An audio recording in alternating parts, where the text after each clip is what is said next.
आज जन संवाद के माध्यम से कई ऐसे लोग आए जिससे ये प्रतीक हुआ कि हमारे हजारों दिव्यांग अपने मांगों को लेकर गांधी मैदान में धरना दे रहे हैं। उनका एक डेलीगेशन आया।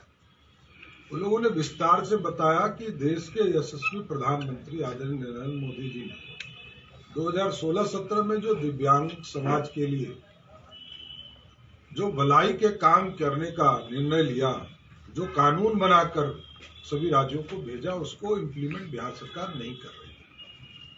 पेंशन योजना है, बिहार में सबसे कम पेंशन दिव्यांगों को मिल रहा है, जबकि उत्तर प्रदेश में वही 2000 रुपया पेंशन प्रत्येक माह मिल रहा है।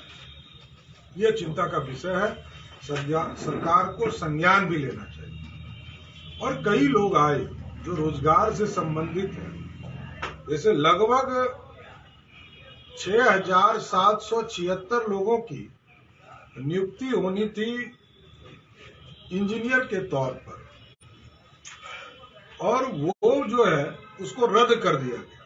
सरकार ने स्वयं रद्द कर दिया, क्योंकि ये वैकेंसी पहले से चलते आ रहा था।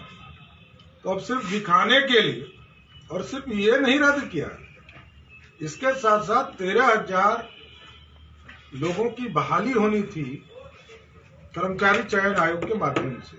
उसमें से मात्र 11,000 लोगों को बहाल किया गया।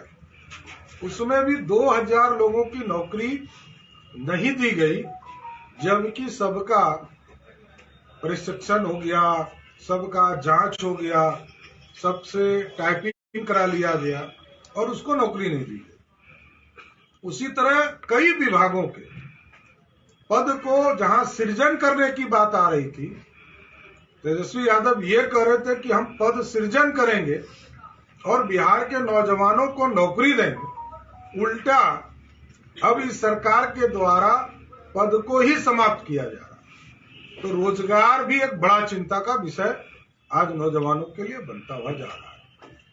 और एक ज्वलंत मुद्दा उठा है कि जो सरकार में कांग्रेस शामिल हो, उस सरकार के खिलाफ करने वाले पेंशन योजना, जो जेपी के अनुयायी थे, जेपी के नाम पर पेंशन ले रहे हैं, उनको तो शर्म लगना चाहिए कि अब उस किस नाम का पेंशन ले रहे हैं। अब राहुल गांधी के नाम पर पेंशन लेंगे क्या? तो जिसके खिलाफ लड़कर पेंशन उठा रहे हैं लालू प्रसाद जी, नीतीश कुमार जी, और वो दोनों तो मुक्ति दे, पेंशन छोड़िए। उसी तरह बिहार के लोगों को कल मुक्ति मिली थी बकवास यात्रा से। ये जो समाधान यात्रा था ना, ये तो बकवास यात्रा चल रहा, कुछ हो जा रहा नहीं था। किसी गांव में सिर्फ जा रहे थे, एक गांव में जाकर पूरे जिले का पैरामीटर कैसे तैयार कर रहे थे, किसी से मिल नहीं रहे थे, जीविका दीदी से मिल रहे थे, जो भारत सरकार के आजीविका के माध्यम से बिहार में काम कर रही है। बिहार सरकार जीविका के माध्यम से काम कर, तो जो भारत सरकार और बिहार सरकार से गवर्नमेंट स्पॉन्सर्ड हो, वो जनता की बातों को कैसे बताएंगे? आशा दीदी से मिल रही थी, जो सरकार स्पॉन्सर्ड स्कीम से पैसा लेती है। तो ये पूरी तरह नाटक था और बकवास यात्रा समाप्त हुआ। अब ये मुक्ति मिले। पिछले 1 महीने से कोई सरकारी अफसर कार्यालय में नहीं बैठ रहे थे, सिर्फ नीतीश कुमार के गुणगान के लिए क्या व्यवस्था हो सकता है उस पर चर्चा कर रहे थे। तो पूरी यात्रा समाप्त हुई। बिहार के लोगों का भला तो नहीं हुआ, बिहार को लोगों को मुक्ति मिली कि अब झूठ मूठ का ये जिले का यात्रा नहीं करेंगे। तीसरा, जो अभी तक नीतीश कुमार की सरकार छपरा कांड पर कोई गिरफ्तारी नहीं कर रही है। छपरा में जिस तरह पुलिस के सहयोग से हत्या की गई, इसका कोई जांच नहीं हो रहा है, कोई कार्रवाई नहीं हो रहा है। और हम लोग इसको सदन तक ले जाने का काम करेंगे कि जब बच्चों को पीटा जा रहा था, पुलिस वहां गई, पुलिस ने नाम पता लिखा और फिर पीटते रहा, और आज तक आरती देवी यादव, विजय यादव के घर को न कुर्की किया गया, ध्वस्त नहीं किया गया। उत्तर प्रदेश की सरकार से थोड़ा सा तो सीख ले लीजिए।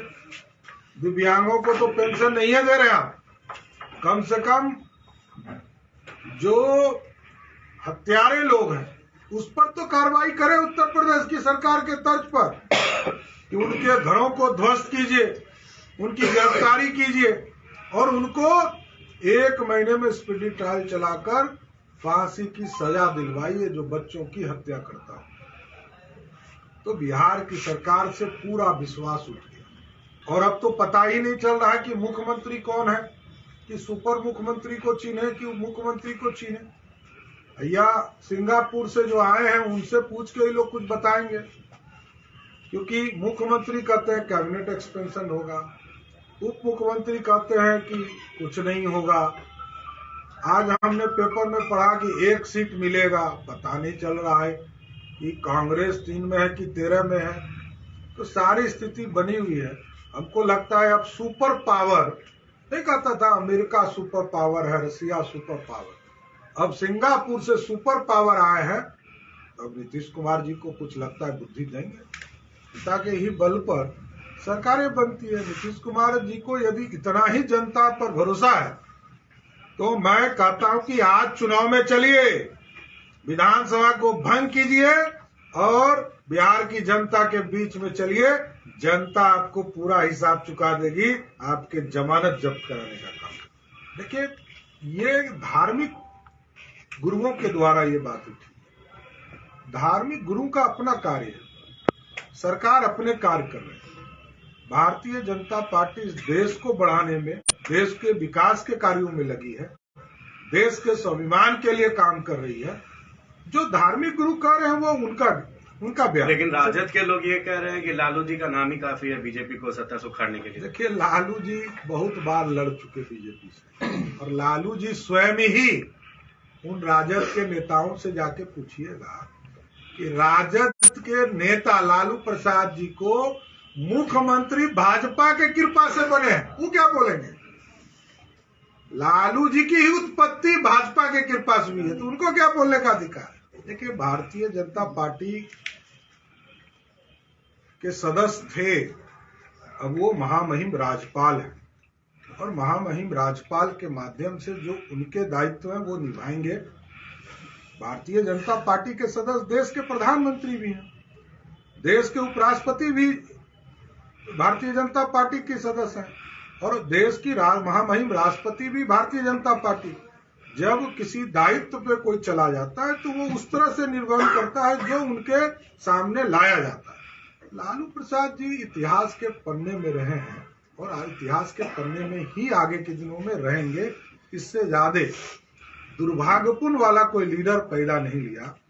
जो पहला लीडर है, जो जनता दल यूनाइटेड के द्वारा बताया गया था कि ये पंजीकृत अपराधी हैं, ये जदयू ने कहा। तो मैं जेडीयू की बात को दोहरा रहा हूं कि जनता दल यूनाइटेड के लोग कहते थे कि लालू प्रसाद एक लौते बिहार के राजनेता हैं जो एक पंजीकृत अपराधी है। अब इसमें क्या कहना है?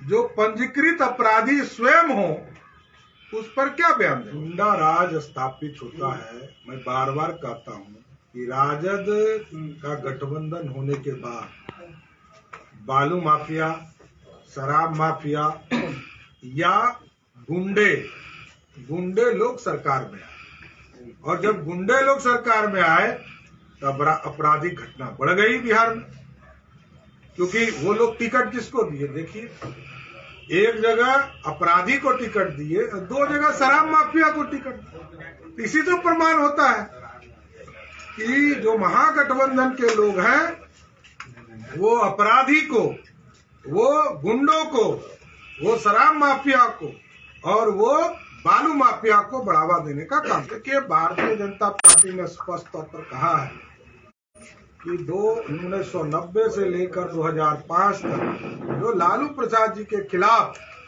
बिहार में आंदोलन करते रहे और लालू प्रसाद जी के राज में जिन पर ऊपर बर्बरता बरती गई, उन लोगों के लिए दरवाजा खुले रहेंगे।